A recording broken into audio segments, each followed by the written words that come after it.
Merci à toutes et tous d'être là ce midi pour ce web café.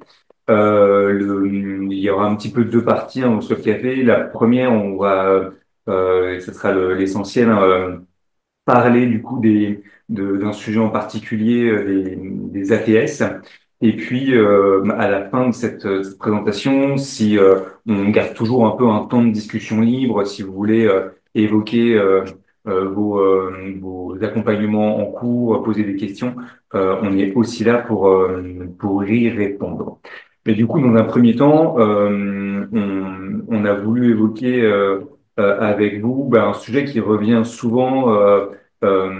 À la fois dans les questions des jeunes et dans un peu la problématique d'accompagnement, qui est le sujet des ATS, donc ces logiciels qui sont utilisés par les entreprises pour filtrer les CV. C'est quelque chose à la fois dont il n'est pas toujours évident de parler, dont on n'a pas toujours une connaissance fine et pour autant qui apparaît comme un vrai obstacle pour pas mal de jeunes qui font leur CV sans du tout prendre en compte cette problématique des ATS et du coup tout de suite rencontrent une barrière à l'entrée sans même toujours qu'ils en aient conscience. Donc là, l'idée, c'est effectivement de pouvoir présenter un petit peu aux mentors ce que c'est que les ATS et puis essayer de donner un petit peu des recommandations pour pouvoir accompagner les jeunes sur cette question-là. Mais du coup, je vais passer la parole à Samira, parce que c'est elle qui a préparé ce web café. Bonjour à tous, vous m'entendez tous bien? Pour ceux qui le peuvent, si Parfait. Oui. c'est pas toujours possible, n'hésitez pas à allumer vos caméras pour que Samira ne soit pas toute seule dans la présentation. Mais bon, je sais que c'est pas toujours possible pour tout le monde, hein, pas de souci. Hop. Super, je suis super contente de vous retrouver du coup pour ce premier Web Café 2025 sur les ATS, comme l'a expliqué Nicolas, c'est un sujet d'actualité qui revient quand même assez souvent. Et l'idée, c'était justement de faire un point tous ensemble sur déjà un peu qu'est-ce que c'est qu'un ATS, un petit peu sa définition, qu'on parle un petit peu de comment on peut essayer d'optimiser au mieux justement son CV pour passer un peu ce barrage-là. Et après, qu'on partage tous ensemble quelques conseils pratiques pour accompagner les jeunes. Et enfin, je laisserai du coup la parole à Kevin, du coup mentor aussi au déclic, pour qu'il puisse partager aussi son expérience, son regard, ses conseils. Merci à vous de m'avoir offert cette opportunité. Avec plaisir. J'admets les dernières personnes qui nous rejoignent et je vais pouvoir passer à la suite. Donc, déjà, peut-être avant de rentrer du coup dans le vif du sujet, j'aimerais bien du coup déjà selon vous, en fait, qu'est-ce que c'est qu'un ATS? Si selon vos accompagnements, il y a des choses qui sont revenues, ce que vous entendez souvent par rapport à ça. Moi, j'avoue de pas être très clair sur les ATS, enfin l'ATS, les impacts et comment on peut gérer un CV pour qu'il passe à travers les Mhm. mailles du filet. Et du coup, j'avais une autre question. C'est pas là, c'est plutôt une question. Est-ce qu'on aura le support Oui. que vous allez nous présenter? Oui, je vous Parfait, enverrai tout ça à la fin du coup du web café. très bien. Mais alors moi, du coup, je vais découvrir ce que c'est qu'un ATS. Ok, super. Est-ce que d'autres personnes ont des idées ou pareil, c'est un peu inconnu?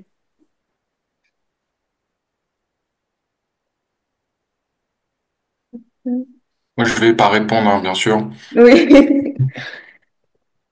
Il nous garde ses conseils pour la fin. Donc non, je vais passer du coup à la suite, vous donner un petit peu la définition. Donc un ATS, concrètement, ça va vraiment être en fait un logiciel qui va être majoritairement du coup utilisé par les recruteurs pour essayer justement de trier, filtrer et analyser les différentes candidatures.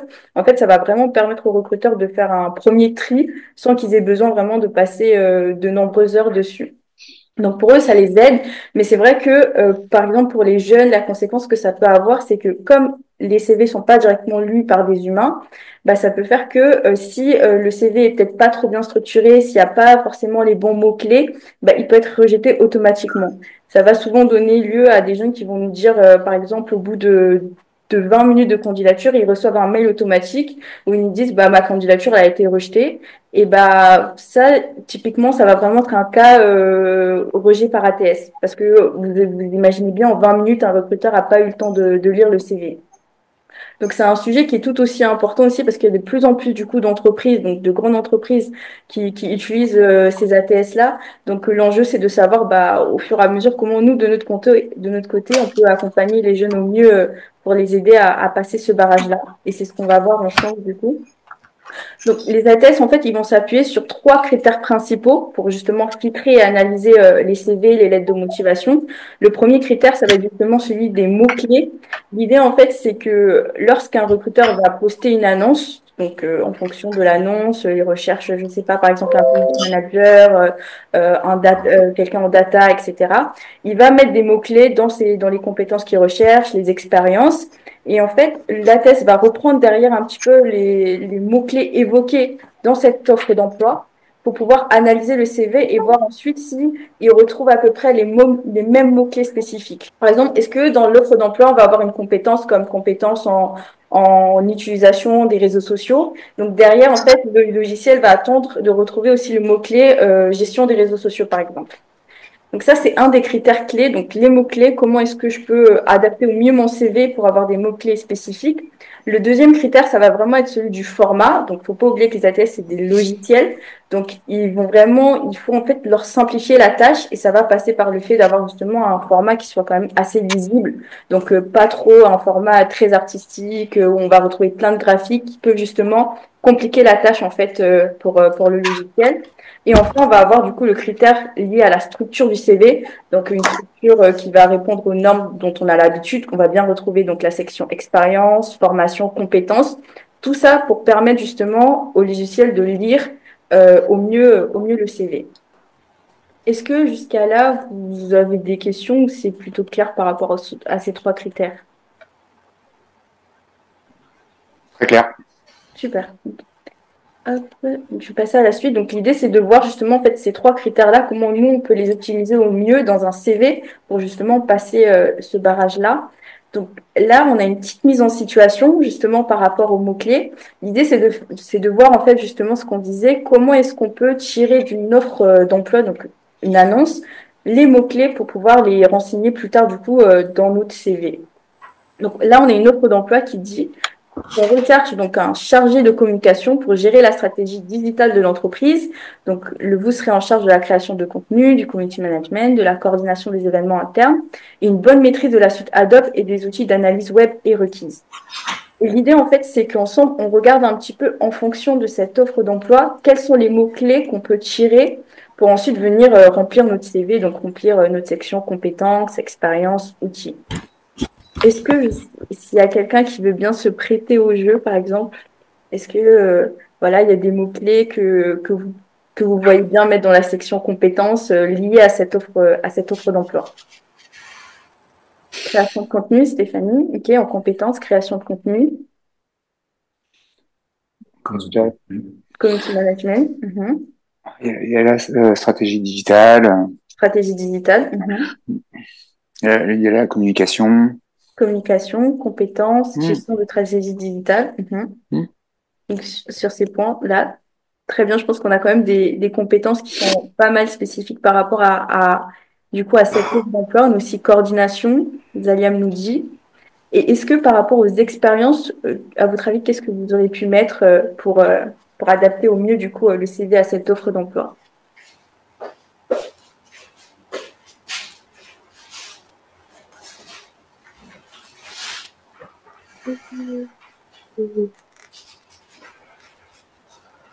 T'as des expériences sur les réseaux sociaux, ce genre de choses? Ouais. Oui. Et donc, on nous dit création, Photoshop, e-design, Illustrator. Ok, super. Merci Aurélien.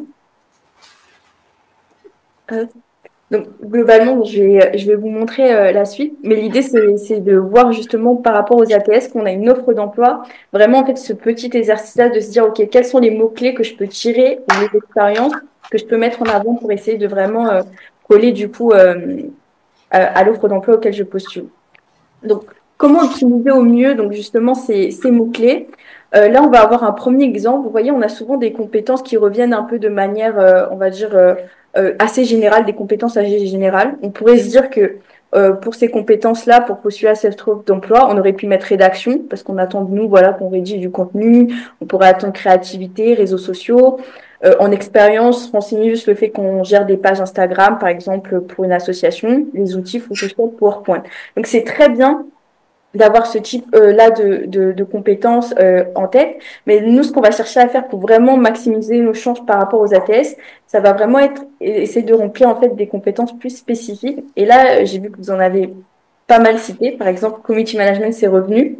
Donc en fait, c'est pertinent. Pourquoi? Parce qu'on voit que dans l'offre d'emploi, on retrouve le mot community management. Et en fait, l'ATS, lui, ce qu'il va faire, c'est qu'il va mettre en parallèle un peu l'offre d'emploi et ce qu'il va retrouver dans le CV.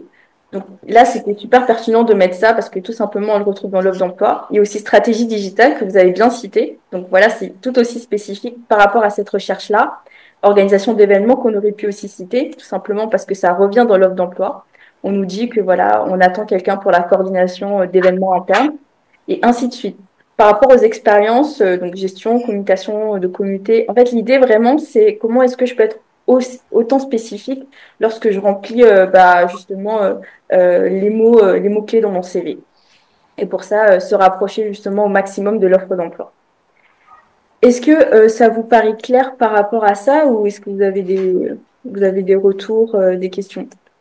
Oui, là, alors effectivement, je comprends. Après, moi, sur le peu d'expérience que j'ai, c'est vrai que sur ce format ATS, bon, je découvre, hein, mais moi, ce qui me gêne un petit peu, et je m'en suis rendu compte là, en accompagnant des nouveaux, c'est qu'ils vont piocher sur des modèles de CV, des fois des termes qui ne savent pas forcément ce que ça veut dire ou l'impact que ça peut avoir, par exemple, de dire voilà, j'ai telle compétence et tout. Il y a un peu aussi un mélange entre les compétences, ce que je sais faire, par exemple les réseaux sociaux. Ça veut tout dire et rien dire. Je peux dire oui, je suis à l'aise dans les réseaux sociaux. Pour autant, je sais peut-être pas articuler ou mettre des informations sur les réseaux sociaux. Et c'est vrai, voilà, de ma petite fenêtre, hein, de mon regard, je me dis là, pour le coup, là, pour cette offre, oui, ça cadre bien. Mais des fois, le fait de passer justement aujourd'hui que les entreprises elles passent un peu par cet outil pour on va dire faire une première sélection, eh bien du coup ça fait un peu, il me semble, un peu des copier-coller, c'est-à-dire je vais dire voilà j'ai telle compétence, mais finalement oui je l'ai un peu. Voilà, moi c'est sur ce fond-là. Alors ça a bien changé, les choses évoluent parce que les CV d'aujourd'hui c'est pas le même qu'il y a 10 ou 20 ans en arrière et que lors du potentiel recrutement, on pourra vérifier ou pas. En attendant, là, moi, ça fait la troisième personne que j'accompagne, donc c'est pas beaucoup, mais des fois, il y a un peu un mélange entre ce que je sais faire, ce que je connais un petit peu, ce qu'on me dit ou ce que je vois sur les réseaux sociaux, ce que je peux aller piocher comme information sur ces modèles de CV. Voilà, moi, c'est plus ça pour moi, si je dis je sais faire, je sais faire. Voilà. Si je dis j'ai de la créativité, j'en ai. Si je suis à l'aise sur les réseaux sociaux, je suis à l'aise. Et c'est pas toujours le cas. Voilà. Donc, Alors, est-ce que je peux répondre, Samira, si vous me le permettez? C'est un peu mon domaine. Oui. Je vous réponds simplement, Marie-Chantal. C'est vrai, que, comme vous l'avez dit, hein, moi je candidatais en 2007 aussi. Voilà, à l'époque, les CV ont bien changé. En fait, aujourd'hui, on répond, quand on candidate, on répond à une demande. C'est vrai que beaucoup arrivent un peu avec leurs grands chevaux, je fais ci, je fais ça. Mais c'est pas forcément ce que demande l'entreprise. Et alors, c'est un petit peu normal qu'ils piochent à droite à gauche ces termes. Par contre, effectivement, ce qui n'est moins normal, c'est qu'ils savent pas les exprimer. Le CV doit leur servir et non les desservir. Et donc, effectivement, il faut qu'ils puissent exprimer chaque chose présente sur le CV. Et c'est vrai que c'est là la pédagogie autour, c'est de leur exprimer, bah, c'est très bien que vous preniez ces nouveaux termes parce que c'est effectivement peut-être les attentes des entreprises. Donc, que vous les intégriez, ça peut être favorisant pour vous. Par contre, vous, derrière, il faut que vous puissiez les exprimer. Et pour ça, vous pouvez vous renseigner en ligne via Google, via les forums, via les IA aussi, pour avoir les éléments de réponse aux recruteurs. Oui, alors c'est important ce que tu dis ou ce que vous dites, je sais pas, mais parce que justement, j'ai bien perçu qu'un des candidats, on va dire, enfin, une des personnes que j'accompagne, et aller chercher des informations parce que on lui a peut-être dit ah oui mais ça développement durable mais ça mais en fin de compte concrètement je sais pas ce que c'est, je ne le fais pas, voilà. Donc, si par contre on va plus loin dans le raisonnement, alors effectivement il y a ce premier filtre, mais si ça, à nous ça nous échappe et que le candidat a déjà posté ses CV sur les réseaux sociaux, ça veut dire qu'avec cette intelligence artificielle, il va y avoir un premier filtre. On va dire tiens, là potentiellement la personne, elle sait faire ça, en réalité elle sait pas faire. C'est ça où c'est un peu, c'est là où c'est un peu dommage. Il ne faut pas hésiter, Marie-Chantal, c'est Nicolas Duléfi. Faut pas hésiter, effectivement, notamment au stade de la relecture de CV ou de la préparation des entretiens, oui. il y a un doute sur une des compétences, d'accord, à demander aux jeunes, ben, ça correspond à quoi pour lui, et est-ce qu'il peut, par exemple, une chose qui m'a, c'est de lui donner un exemple, hein, il faut que pour chaque compétence qu'il renseigne, il faut qu'il puisse donner un exemple de en quoi est-ce qu'il a mis cette compétence en œuvre par le passé. S'il n'est pas capable de le faire, effectivement, ça n'a pas sa place sur le CV, quoi. D'accord. Merci. Super. Donc, oui, donc trouver aussi bien l'équilibre entre quelles compétences je mets et si je suis capable de l'expliquer. Pour passer du coup au prochain critère, donc on avait dit donc par rapport aux ATS, il y a aussi le critère du format qui est très important parce que comme je disais, on est face à un logiciel, donc il faut lui faciliter un petit peu la tâche lors de sa lecture et son analyse. Et là, en fait, on a deux formats de CV et du coup, juste selon vous, en fait, quel est le format qui serait le plus susceptible de passer plus facilement la barrière des ATS? Déjà, sur un, il y a la photo et sur l'autre, il n'y a pas de photo. Alors, par contre, justement, hier soir, il y avait, excusez-moi, je me permets d'intervenir, il y avait un petit reportage par rapport, ils ont fait des tests sur les entreprises, donc ils avaient envoyé X CV dans les entreprises et disaient que selon soit la photo ou soit aussi l'adresse, ça pouvait être discriminant et voilà, ils ont lancé ça sur des entreprises. Les entreprises étaient un petit peu à mal pour répondre. Et c'est vrai que là, j'ai un jeune que j'accompagne, il n'a pas mis la photo. Est-ce qu'il se dit, si je mets la photo, peut-être direct, on va me dire, ben non. Voilà. Ça, c'est compliqué aussi à gérer. Alors, Chantal, je ne pense pas que ce soit le sujet du jour, Marie-Chantal, mais effectivement, de toute manière, tout est discriminant sur le CV. Vous voyez, moi, je m'appelle Kevin, je peux vous dire, j'en sais quelque chose. Ça peut être parfois aussi discriminant pour l'effet de halo, l'effet de l'image des Kevin, malheureusement. Donc, à partir de ce moment-là, en fait, on met le maximum d'informations. Si on est contacté, c'est que l'entreprise, elle est OK. J'accompagne souvent des personnes voilées qui mettent pas de photos et ça leur est déjà arrivé en entretien, une surprise du recruteur en face. Donc, il vaut mieux mettre une photo. Si on est contacté, c'est que l'entreprise est OK avec nos informations qu'on leur fournit et ça facilite et ça évite aussi les petites blessures en entretien comme ça qui peuvent parfois être choquantes. D'accord. Exactement. Bah, merci du coup pour ce partage-là. Et là, généralement, je vois aussi dans les commentaires, donc vous m'avez majoritairement dit celui de droite serait plus susceptible de passer les ATS. Et la réalité, c'est que c'est vrai. Donc, celui de droite passerait plus facilement les ATS, et ça pour plusieurs raisons. Si on prend celui du gauche, le problème, c'est comme on l'a dit, on est face à des logiciels, en fait, qui lisent pas des humains. Donc, l'idée, c'est comment est-ce que je peux faciliter la lecture, en fait, de mon CV à cette intelligence artificielle. Et le fait de, par exemple, utiliser des icônes, des graphismes, etc., ça peut être quelque chose qui peut être compliqué à lire, par exemple, pour les ATS, comme là, on le voit sur le CV de gauche, l'icône du téléphone, de l'adresse mail, etc. C'est pas forcément des choses qui vont être super lisibles par le logiciel. On va aussi éviter un petit peu tout ce qui est graphisme, les CV trop artistiques, etc. Parce que majoritairement, le CV est habitué à lire en fait un certain type de CV. Donc, si on sort trop du cadre, ça peut rendre compliqué. Et pareil, on va éviter un petit peu les polices un peu trop fantaisistes qui sont difficiles à lire. Et d'un autre côté, on va donc plutôt privilégier, comme on le voit, celui de droite est beaucoup plus épuré. On arrive plus facilement à l'œil à reconnaître en fait les différentes structures. Je suis capable de dire, oui, voilà, les compétences, c'est beaucoup plus lisible. Et donc, ça va faciliter justement la lecture par le logiciel. Enfin, du coup, comme on le voyait, le dernier critère, ça va être vraiment celui de la structure. Bon, là, je redemandais un petit peu, en fait, selon vous, toujours sur ces deux CV-là, quelle est la structure qui passerait le mieux? Droite aussi, ouais. Ouais, celui de droite. Bah, c'est exactement ça, parce que celui de gauche, par rapport du coup à la structure, on va voir qu'en fait, on peut retrouver quand même pas mal de problèmes, par exemple, sur ce type de CV. L'idée, c'est que déjà, c'est pas forcément obligatoire, mais c'est très recommandé d'avoir ne serait-ce qu'un peu une introduction pour permettre justement à la thèse de repérer facilement les mots-clés, voilà, si on a un profil qui correspond ou pas. Voilà, on a aussi sur ce CV des expériences qui sont en désordre. Comme on disait, la structure, c'est important de respecter les normes, les codes. Là, on a un CV qui présente les expériences les plus anciennes au début, alors que généralement, on va privilégier les expériences les plus récentes au début. On a aussi, par exemple, à éviter des descriptions trop vagues ou trop longues. Des fois, on a des introductions, mais qui font, un paragraphe. C'est beaucoup trop long sur le CV.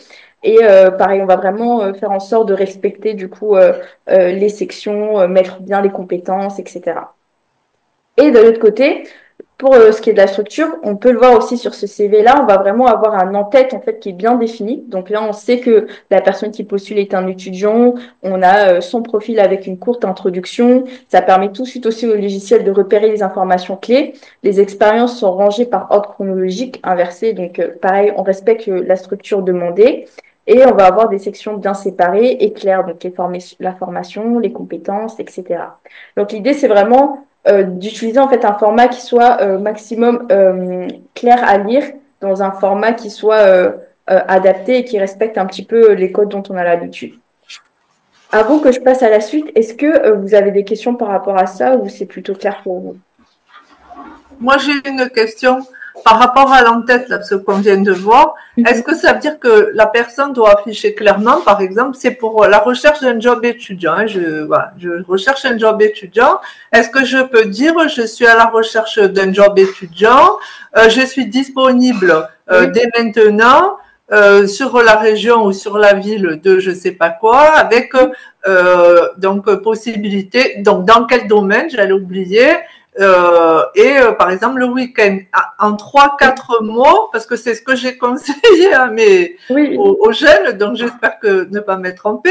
Je leur ai dit plutôt de formuler comme ça, en clair, c'est droit au but, je cherche quoi, où et quand. Exactement, oui, c'est ça, exactement. Ça permet un peu de donner du contexte du coup à la recherche et la thèse, en lisant justement le CV, va repérer ces informations clés là directement. D'accord. Pour du coup enchaîner sur la dernière partie avant de laisser la parole à Kevin. Donc l'idée c'est qu'on voit justement ensemble en tant que menteur en fait quels conseils en fait comment on peut aborder justement ce sujet-là des ATS avec les jeunes qu'on accompagne. La première étape, ça va être essayer un petit peu d'identifier avec eux le problème. Est-ce que vraiment là, ils n'arrivent pas à avoir de retour à leur candidature parce que voilà, ils sont bloqués au niveau des ATS, etc. Un cas typique, par exemple, ça va être, imaginons que vous aidez un jeune, il a envoyé plusieurs candidatures et le retour qu'il vous fait souvent, c'est, par exemple, je postule mais j'ai pas de réponse, à part des mails automatiques que je reçois même quelques heures seulement après avoir postulé. En fait, ça nous donne une idée. On se dit, OK, il a postulé plusieurs fois, il a tout le temps des mails automatiques qui se ressemblent. Et en plus de ça, ça fait vraiment pas longtemps qu'il a postulé. Donc, ça m'étonnerait qu'un recruteur ait, en l'espace de 1 heure, par exemple, lui ait fait un retour, voilà, sur cette forme-là. Donc, ça permet de se dire, OK, est-ce qu'il n'y aurait pas un problème lié aux ATS avec le CV du jeune que j'accompagne? Donc, ça pourrait dire que, par exemple, il n'est pas bien interprété, il contient pas les bons mots-clés, peut-être que le format est pas trop adapté et se demander justement comment je peux aider mon jeune à retravailler tout ça. Donc, la deuxième étape, c'est lorsqu'on est un petit peu identifié que ça peut être lié aux ATS, ça va être essayer justement d'expliquer justement aux jeunes que voilà, c'est peut-être ce que c'est qu'un ATS et aussi le rassurer, lui dire que c'est pas forcément voilà son CV qui a pas de valeur ou ses compétences ou ses expériences, mais qu'il y a peut-être un travail à refaire sur la forme et le contenu, etc. Donc voilà, lui expliquer tout simplement que c'est un logiciel qui permet d'analyser et trier les CV, que c'est important parce qu'il y a de plus en plus d'entreprises qui l'utilisent. Et enfin, le réassurant en le disant que c'est quelque chose qui se retravaille et que voilà, ça peut être tout à fait optimisé pour passer ça. Enfin, du coup, lorsqu'on a un peu rassuré le jeune, qu'on lui a expliqué un petit peu pourquoi ça bloquait, on va venir l'aider justement en faisant un peu un diagnostic de son CV. Par exemple, en vérifiant avec lui déjà les mots-clés, en regardant un petit peu les offres auxquelles il postule, les offres de son secteur, et voir si justement on peut pas adapter, on peut pas remettre quelques mots-clés dans son CV qui correspondent à cette offre-là. En gardant justement l'équilibre dont on parlait tout à l'heure, que le jeune soit en capacité d'expliquer ses compétences. Ensuite, on va avoir du coup le fait de revoir avec lui la structure de son CV. Est-ce qu'il y a bien un nom? Est-ce que c'est important de mettre un titre ou pas? Est-ce qu'il y a un résumé qui peut aider son CV à être reconnu plus facilement par le logiciel, etc. Est-ce que ses formations et compétences sont bien renseignées? Et enfin, on va tout simplement se voir au niveau du format. Est-ce qu'on pourrait pas partir sur un format beaucoup plus simple à lire? Est-ce qu'il y a trop de graphismes, etc. Donc l'idée, c'est vraiment de venir avec le jeune, une fois qu'on repère un petit peu le problème, faire un diagnostic de son CV et retravailler avec lui les éléments qui pourraient être améliorés pour justement faciliter le passage de ces outils-là. Euh, donc, et enfin, je vous ai mis aussi un lien, donc on vous enverra la présentation. Vous pouvez tout simplement passer aussi par des tests un petit peu qui permettent de donner un peu un score au CV comme le font les ATS pour voir si voilà, les modifications ont porté leurs fruits, est-ce qu'il faudrait revoir certains points, etc.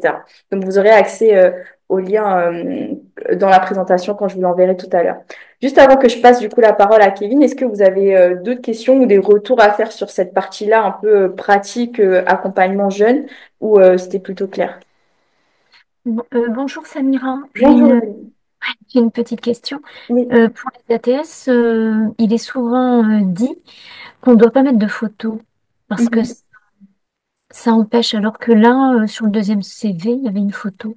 Donc je ne sais pas si on doit la maintenir ou en fonction des entreprises, on doit mettre la photo ou pas. Voilà, j'ai un petit problème avec la photo. Voilà.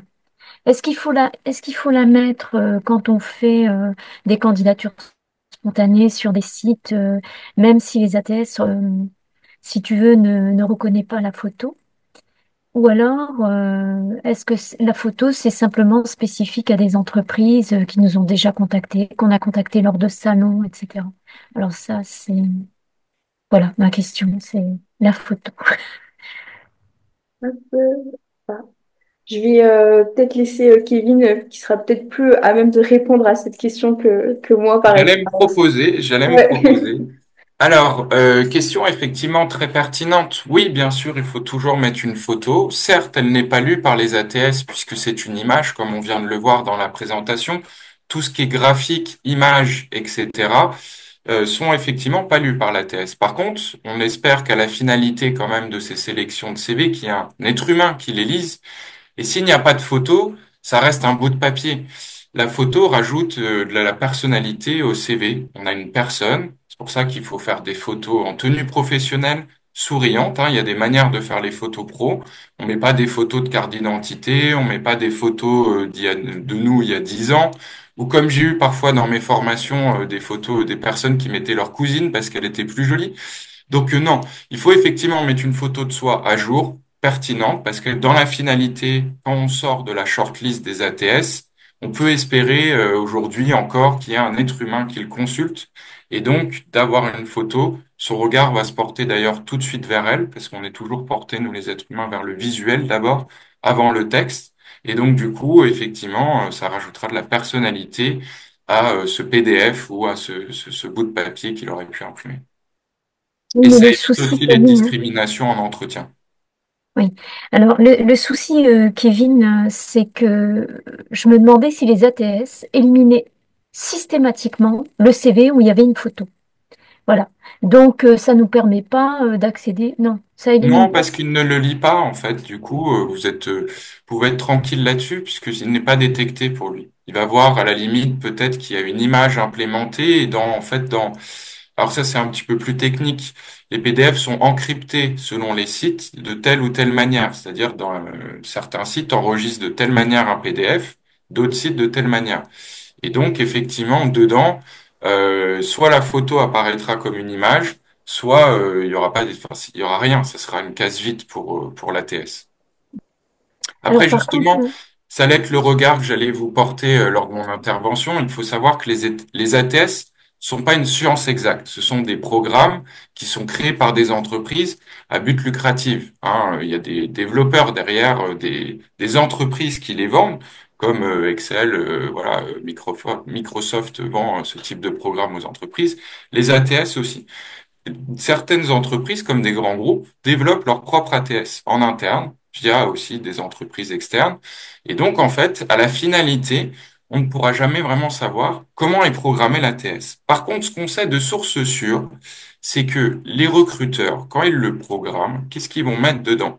Ils vont demander tant d'années d'expérience, ils vont demander tant de compétences, ils vont demander peut-être tel diplôme, telle école.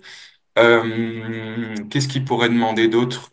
Telle spécificité en termes de langue, en termes de compétences aussi informatiques.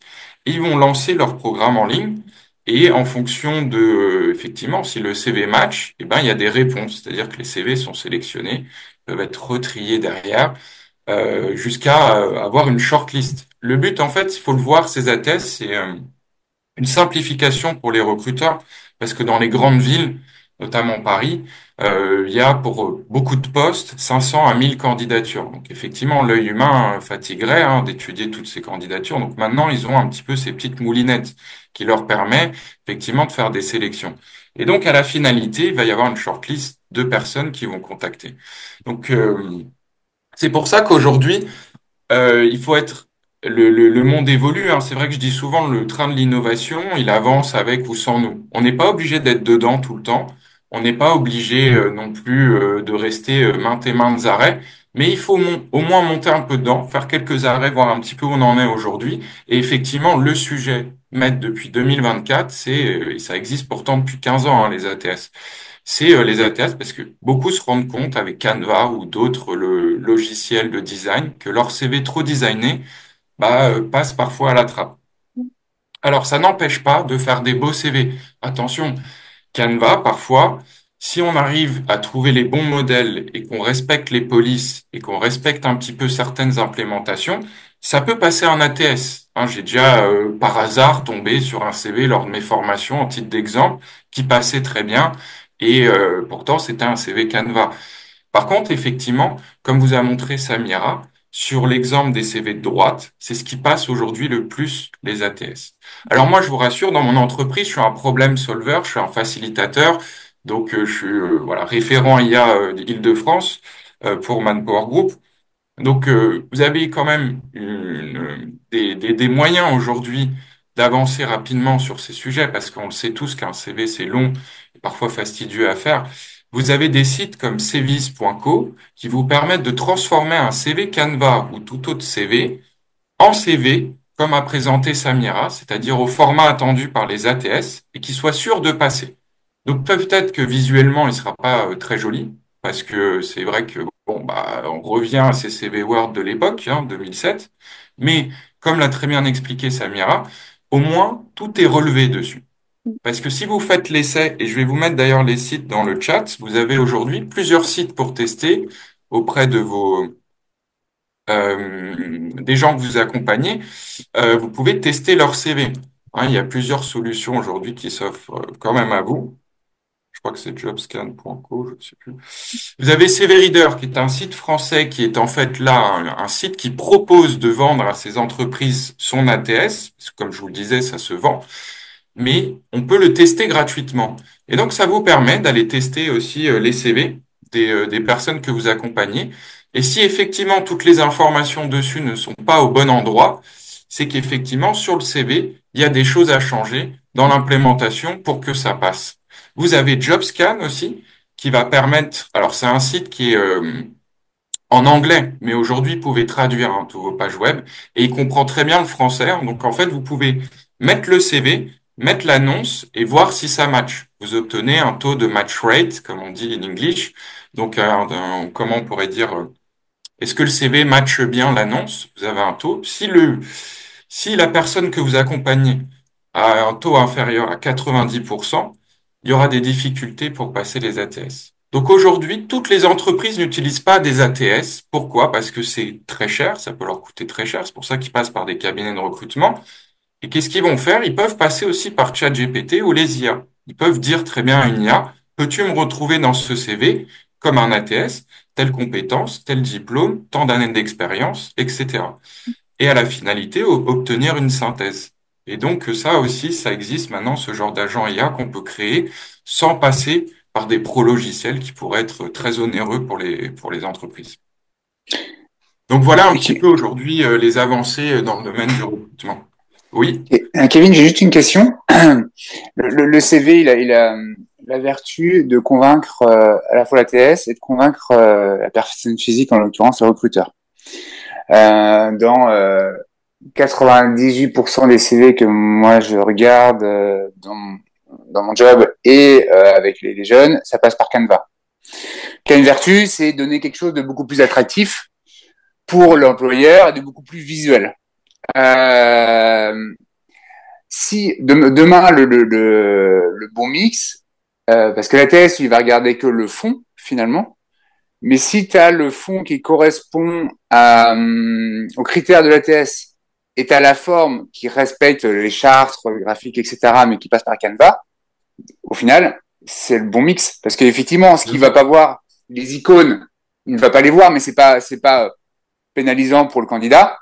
Pour le coup, ça rend quelque chose de plus attractif. Faut pas non plus qu'il y en ait trop, mais quelque chose de plus attractif pour le recruteur. Bien sûr, c'est pour ça que je Ouais, leur ça. enseigne, moi, la méthode coup de fil, comme j'appelle ça, c'est-à-dire le coup de fil Disney, vous savez, pour pas être dans la masse avec tout le monde, surtout qu'à Paris, comme je vous disais, 500 à 1000 personnes pour des postes, il faut vraiment jouer des coudes, montrer un petit peu les griffes, montrer un petit peu les crocs pour se faire sa place. Et donc, pour ça, il y a des méthodes aussi, il y a des logiciels de scrapping qui arrivent à gratter des pages web. Alors moi, j'ai cette spécificité technique au sein de mon métier, donc c'est vrai que bon, on n'aura pas le temps peut-être de rentrer dans le détail aujourd'hui, mais il y a des logiciels qui permettent en fait aujourd'hui de trouver des formats d'adresse mail et de pouvoir en fait, en allant trouver sur LinkedIn qui recrute, envoyer un mail directement, candidature spontanée, directement sur la boîte du recruteur. Et là, effectivement, on va pas envoyer un CV d'ATS puisque là, on a une personne physique. Donc du coup, on va lui envoyer un CV qu'on pourra designer, qu'on pourra étoffer effectivement sur des sites qui sont très facilitateurs comme Canva ou alors, et ça encore c'est du technique mais facile, on peut très bien créer un petit QR code sur son CV qui emmène vers le beau CV ou un Linktree comme on appelle ça dans les liens qu'on mettrait par exemple souvent les métiers créatifs, pardon, ils ont besoin de démontrer leur création. Donc, ils doivent avoir des portfolios, mais ils ont aussi un LinkedIn, ils ont peut-être un Instagram. Ils peuvent pas mettre tout ça dans la partie contact, ça prend de la place. Ils peuvent mettre un Linktree, qui est en fait un lien qui rassemble tous leurs liens. Et en fait, le recruteur va cliquer et va arriver à un écran, d'ailleurs, qui est très joli, avec plein de cases et tous les liens vers les réseaux. Il peut très bien, le candidat, mettre un lien vers son CV Canva et donc avoir son CV designé, joli, etc. Et en main propre aussi, quand on se présente à l'entretien, on va pas arriver avec le CV d'ATS. Là, c'est aussi très original d'imprimer un CV, pourquoi pas dans un papier un peu plus épais, enfin un petit peu plus qualitatif, même si c'est un petit peu moins écologique, mais pas l'imprimer en masse, l'imprimer pourquoi pas pour des grosses entreprises, ou là où il faudrait se valoriser en termes d'image, que ça soit aussi bien présentiel que physique, enfin sur le CV. Et donc, présenter là aussi un CV designé, parce que bien sûr, moi c'est ce que j'enseigne, c'est que le CV, c'est un flyer de votre personne. Parfois, vous en avez dans votre boîte aux lettres que vous regardez, parfois vous en avez que vous jetez directement. Et bien justement, sur le CV, il doit y avoir, ce que je dis toujours, hein, cet effet attrayant. Par contre, pour les ATS, c'est vrai que ce côté attrayant n'est pas pris en compte, mais on peut faire un mix des deux. Avec Céville, d'avoir ce format financier, pourquoi pas rajouter du graphisme derrière, dans un second plan, et le repasser à la moulinette pour être sûr que ça passe bien les ATS. Et là, effectivement, ça serait très pertinent et très développé de pouvoir innover un peu en faisant un mix des deux. Et effectivement, voilà, pour les plus avancés, euh, sur tous ces sites, ça sera effectivement un petit challenge, pourquoi pas. Ouais. Est-ce qu'il y avait des questions sur les ATS? Donc effectivement, il y a plein de sites hein, pour les tester. Voilà, hunter.io, hein, merci Aurélia, c'est effectivement de ça dont je parlais. Attention sur ces logiciels, on est borderline hein, niveau RGPD. Comme c'est des infos qui va gratter publiquement sur les sites, ça pourrait sembler au niveau de la loi OK. Par contre, ça reste des données personnelles. Donc attention aussi aux recruteurs qui pourraient être étonnés de recevoir un mail directement. Voilà, il pourrait y avoir un effet inverse. Comment avez-vous obtenu mon adresse mail? Voilà, mais c'est quand même des choses qui facilitent. Voilà. Pour les plus curieux d'entre vous, il y en a des disponibles, hein, des ATS en termes de code. Vous pouvez les avoir. Il faut savoir, comme c'est créé par des programmeurs, vous avez le site GitHub qui est la, là où publient tous les programmeurs leurs créations, leurs programmes qu'ils souhaitent partager en open source, c'est-à-dire au public. Et si vous tapez ATS, vous en avez qui sont disponibles. Donc, même si vous êtes des néophytes de la programmation, vous avez quand même des petits fichiers README, donc lisez-moi, qui vous permettent de l'installer chez vous. Et pourquoi pas d'aller tester aussi les CV directement des candidats. Mais déjà, si vous utilisez ces sites comme CV Reader et JobScan, ça sera assez pertinent. Et n'hésitez pas aussi à leur parler de cacher des mots-clés en blanc sur blanc.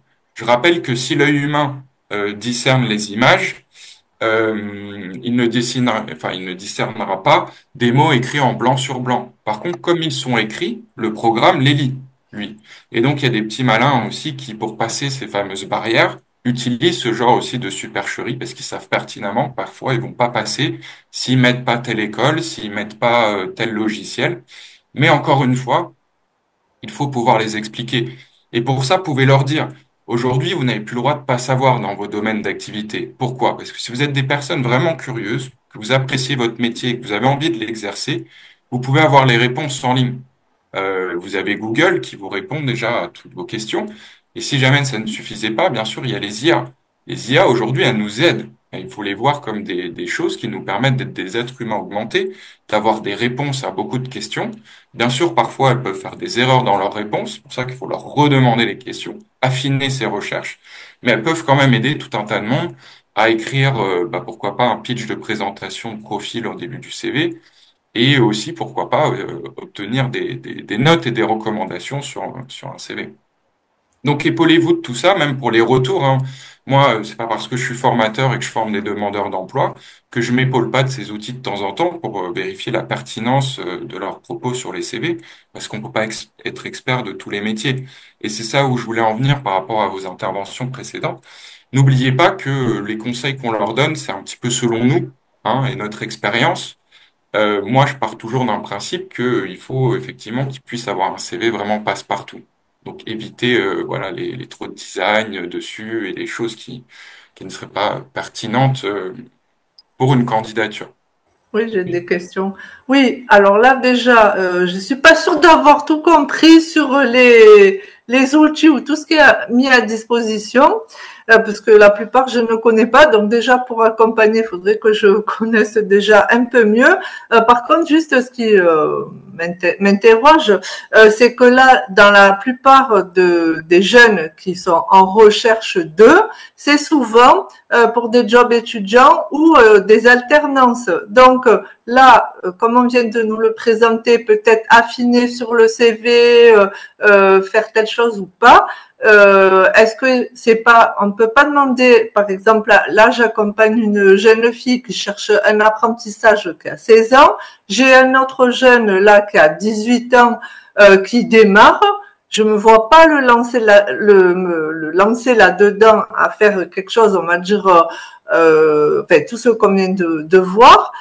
Et donc, au niveau du CV, est-ce qu'il n'y a pas, parce que là, on parle plutôt des entreprises qui recrutent, mais recruter du personnel ou recruter dans le cas, mettons une école qui va rechercher, comment dire, un jeune qui recherche une alternance, c'est pas le même, ça n'a pas la même finalité. Ah ben bien sûr, bien sûr. Alors, du coup, est-ce que dans le CV, quand même, bon, vous avez cité des sites, bon, je les connais pas, faire quelque chose peut-être plus simple qui va plus s'adapter à je suis à la recherche d'un apprentissage, j'ai 16 ans, je suis à la recherche d'une alternance, j'ai 18 ans, je sors de l'école.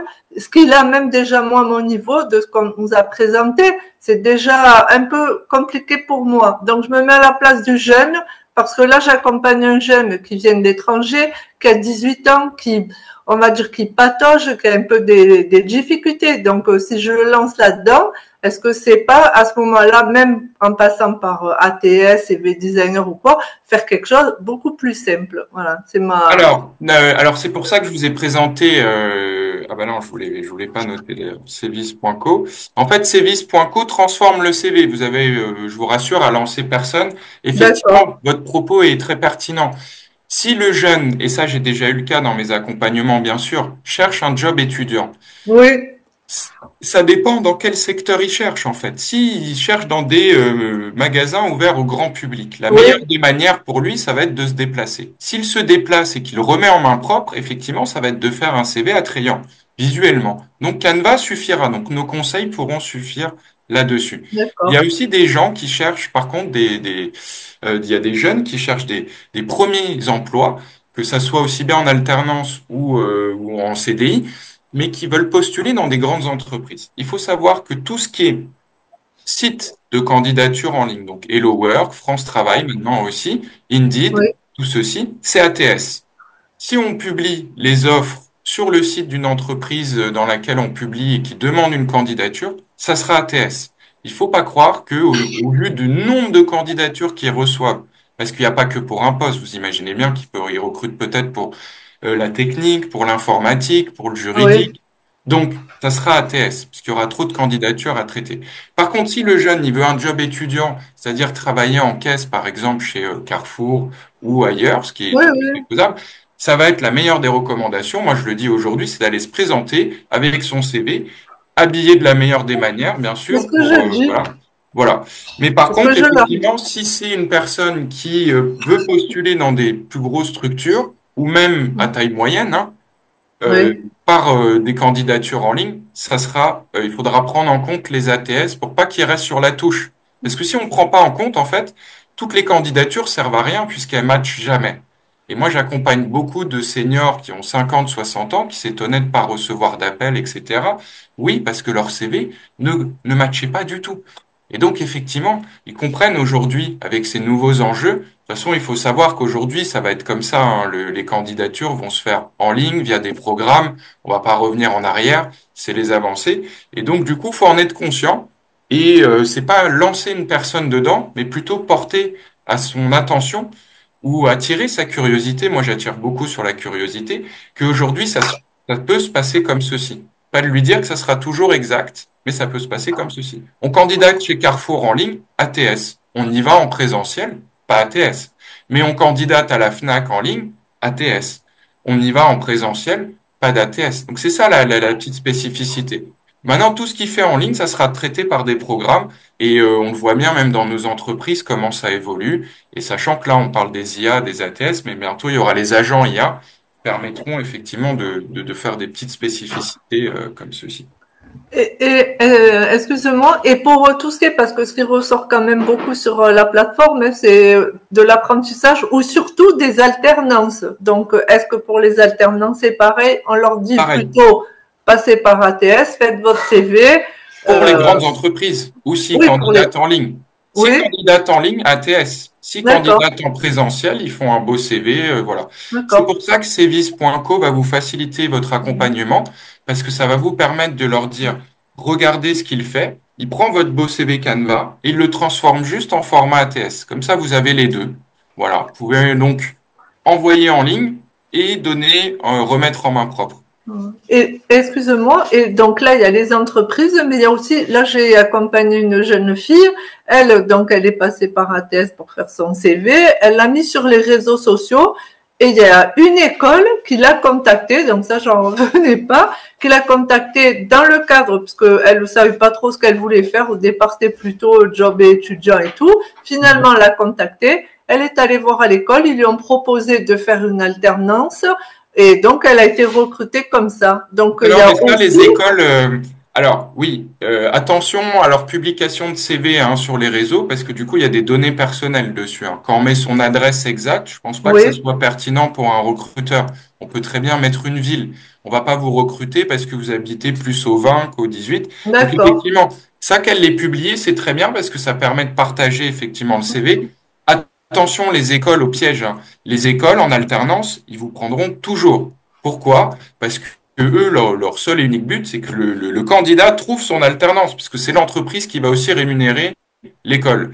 Donc, toutes les écoles vous ouvriront les portes. Par contre, aujourd'hui, elles sont un D'accord. petit peu plus dures quand même en entrée, puisqu'il y a même des entretiens de recrutement pour vérifier la motivation du candidat. Mais par contre, ils ferment jamais une porte parce qu'ils ont besoin d'élèves et parce que, ils ont besoin parfois aussi de ces financements. Donc, en fait, dès qu'un candidat a une entreprise, toutes les écoles s'ouvriront à lui. C'est ça qu'il faut lui dire. Voilà. toutes les écoles s'ouvriront à lui.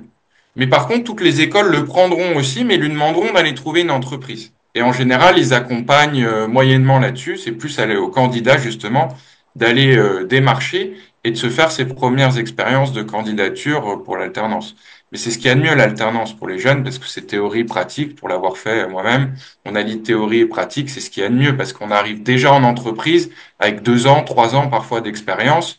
Et là, sur le CV, c'est valorisant hein, pour un premier CDI. D'accord, merci.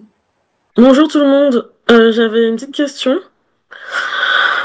Vous disiez qu'effectivement, beaucoup d'entreprises utilisent l'ATS et j'étais curieuse de savoir, enfin, est-ce que, à tout hasard, il y aurait une typologie, enfin, d'entreprise ou, je sais pas, je me suis dit, est-ce que toutes les structures utilisent l'ATS ou est-ce que c'est plutôt les grands groupes ou les petits groupes? Est-ce que vous auriez éventuellement une idée par rapport à ça? Oui, bien sûr. Effectivement, alors c'est plus les grands groupes parce que forcément ils ont plus de moyens pour payer ce genre de programmes qui, je le rappelle, sont produits parfois par des entreprises externes ou parfois produits en interne hein, quand ça commence à leur coûter trop cher en externe, ils vont le faire en interne. Ou alors, ils font appel à des cabinets de recrutement qui, eux, les utilisent, notamment Michael Page. Hein. Je rappelle qu'il y a aussi le CV vidéo. Michael Page, pour beaucoup d'offres, notamment de commercial, vous êtes obligé de faire un CV vidéo. Et effectivement, tout ceci sera traité par des programmes. Il y a aujourd'hui des programmes aussi qui peuvent analyser, bien sûr, une vidéo, une présentation vidéo. Alors, ils verront pas les faits et gestes parce que c'est interdit dans le cadre de la RGPD, mais ils pourront peut-être analyser les mots avec le consentement de l'utilisateur. Mais donc, effectivement, comme je le disais, ça dépend de la taille de la structure, de ses moyens. Des petites PME peuvent très bien utiliser ChatGPT, hein, un recruteur. C'est vrai que ça dépend aussi de la région. On va pas se mentir, hein, selon les régions de France, il y a plus ou moins comment dire, des attentions particulières sur l'innovation donc, il se peut très bien aussi que dans des plus petites villes, on n'utilise pas du tout des ATS, que des petites entreprises dans des petits secteurs, effectivement, utilisent les vieilles méthodes, c'est-à-dire vous m'envoyez votre CV sur la boîte mail contact de l'entreprise et nous vous répondons. Il y a aussi ça à prendre en compte, hein. Tout le monde n'est pas innovant. Moi, je parle beaucoup d'innovation parce qu'à Paris, c'est exclusivement ça. Je dirais même qu'aujourd'hui, ça sert plus à rien de postuler à Paris sur certains postes si on n'a pas de réseau, en fait. Tout se fait par le réseau. Par contre, dans d'autres secteurs, dans d'autres régions, ça se fera peut-être un petit peu plus à l'ancienne, c'est-à-dire en se présentant. Par contre, on peut pas aller se présenter dans certaines entreprises en présentiel. On va nous barrer au niveau des secrétaires. Elles vont peut-être prendre le CV, la lettre de motivation, mais il se peut qu'elles ne le remettent jamais au recruteur de l'entreprise. Il se peut aussi qu'elles le remettent. Mais à partir du moment où on candidate en ligne, et là, on peut se renseigner sur la taille de l'entreprise, il y aura effectivement, selon la région, selon les moyens de l'entreprise, que le CV pour être traité par un ATS. Et donc, c'est au moins d'avoir ce point de vigilance. C'est pour ça que je disais au tout départ de mon intervention que c'est pas une science exacte, parce que ça dépend encore une fois des moyens de la structure, de son côté innovant aussi, et de sa méthodologie, de son image, de son histoire aussi. Hein. Voilà. C'est pour ça que ça dépend de plein d'éléments. Mais c'est pour ça aussi que je pense que c'était important que Samira vous porte à votre attention aujourd'hui toute cette bonne présentation, parce que c'est un fait que voilà, aujourd'hui, il y a ces programmes qui traitent les CV, et donc pour pas que ces jeunes restent sur la touche, ou même d'autres professionnels, hein, il faut avoir une attention particulière et en connaître un petit peu les fonctionnements. Et c'est vrai que Samira l'a très très bien expliqué, c'est des mots-clés hein, qui vont relever dans ces CV. Et il faut qu'il y ait les mêmes mots-clés que sur l'annonce. Parce que comme je le disais, on peut pas arriver sur ces grands chevaux et dire j'ai travaillé à la crêperie Dupont-le-Roi, j'ai fait ci, ça. J'ai travaillé à Foot Locker, j'ai fait ci, ça. Si on candidate pour un métier de, je sais pas, du UX design, voilà, totalement différent.